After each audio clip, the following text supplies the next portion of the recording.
Olá, querido amigo, olá, querida amiga.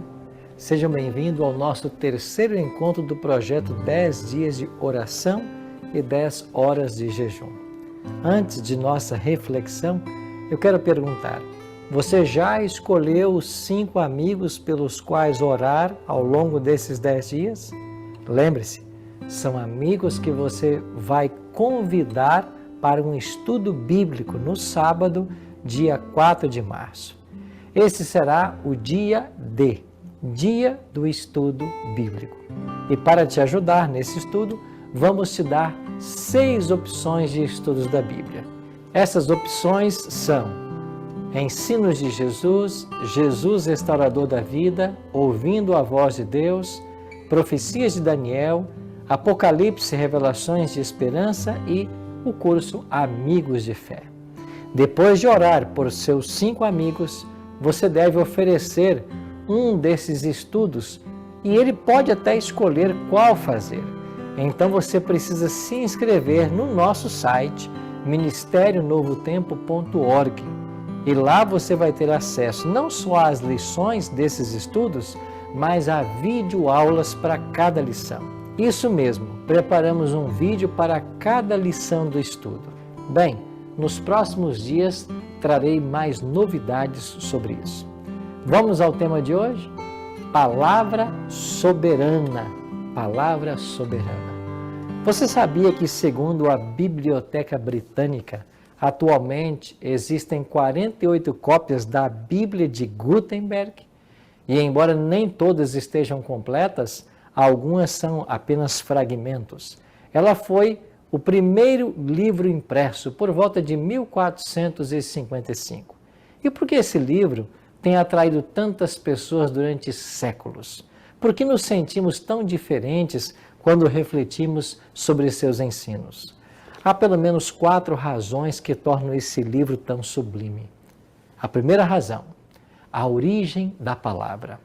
Quando falamos da palavra de Deus, estamos tratando de algo que está acima de qualquer suposição ou especulação humana.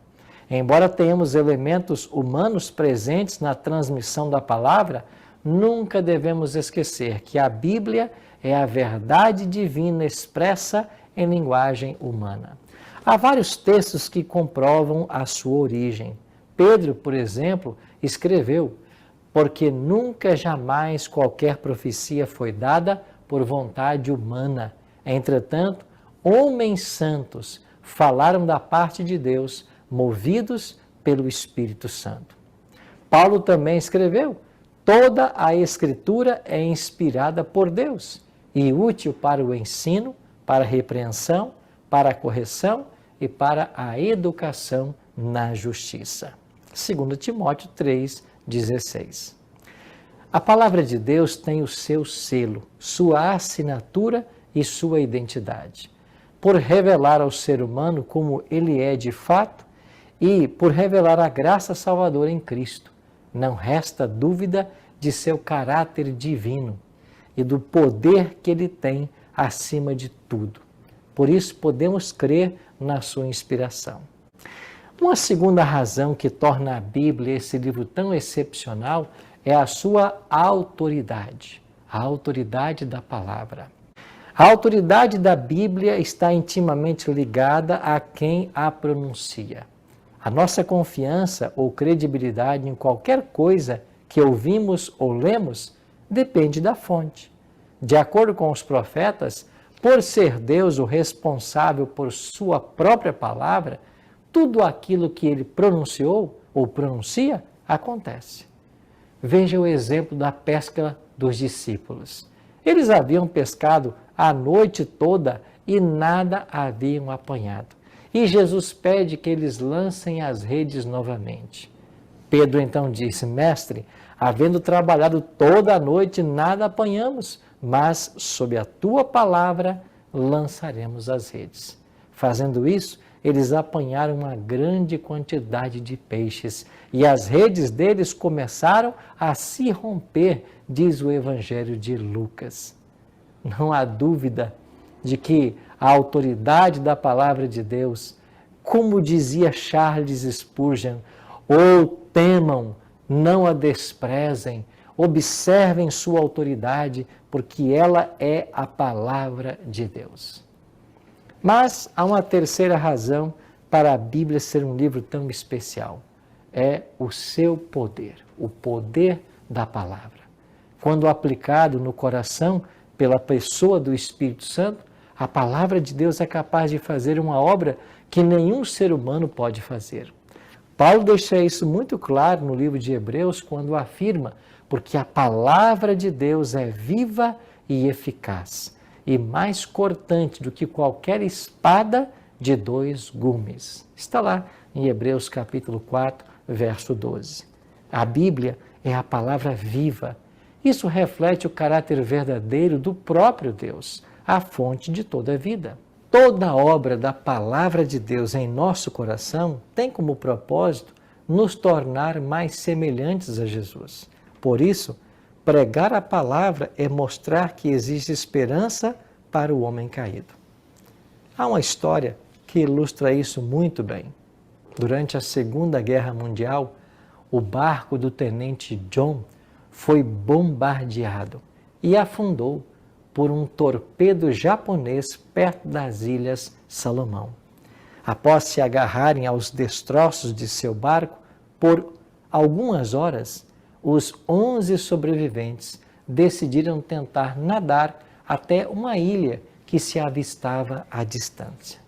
5 horas depois, eles chegaram lá, exaustos na praia. A ilha, porém, era desabitada. Mais tarde, o tenente John e seu imediato, George Ross, decidiram ir a nado até uma outra ilha para pedir ajuda. E enquanto estavam nadando, alguns nativos em suas canoas os viram e remaram na direção deles. Os 2 americanos sabiam que essas ilhas do Pacífico haviam sido habitadas por canibais ferozes. E quando as canoas se aproximaram, eles devem ter se perguntado se seriam resgatados ou se seriam devorados. Felizmente, para George Ross e o tenente John, que não era outro senão John Kennedy, que mais tarde se tornaria presidente dos Estados Unidos. Os nativos daquelas canoas eram adventistas do 7º dia.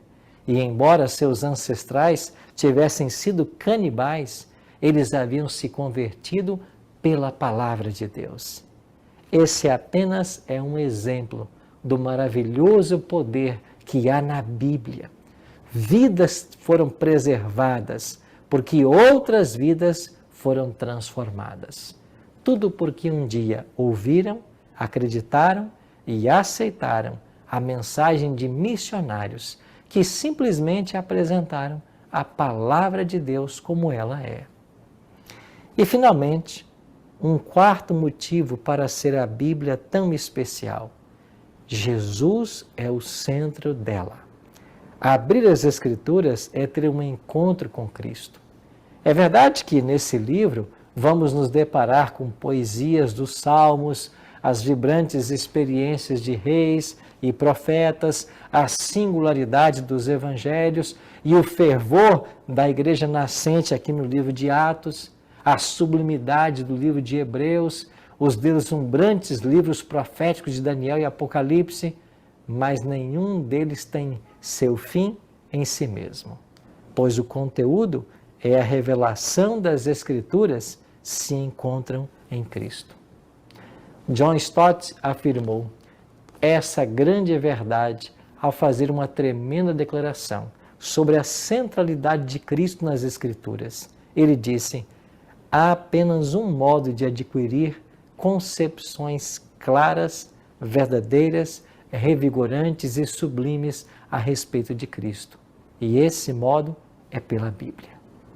A Bíblia é o prisma através do qual a luz de Jesus Cristo decompõe-se em suas múltiplas e admiráveis cores. A Bíblia é um retrato de Jesus Cristo. Cristo é o centro das Escrituras e todo o conteúdo delas, seja profético, histórico, teológico ou doutrinário, encontra nele sua origem e seu destino. Por isso, experimente de forma diária e profunda a presença de Cristo ao ler o livro sagrado. E não se esqueça, o mesmo poder exercido por Cristo enquanto andava aqui na terra entre os homens, acha-se em sua palavra. Era por sua palavra que Jesus curava os doentes, expulsava os demônios, por sua palavra acalmava o mar, ressuscitava os mortos e o povo dava testemunho de sua palavra, de que ela tinha autoridade. Ao ler a Bíblia, lembre-se de que o seu conteúdo tem origem divina, mas com linguagem humana, e de que a sua autoridade e poder vem de Deus, e de que Cristo é o centro da Bíblia. Vamos orar?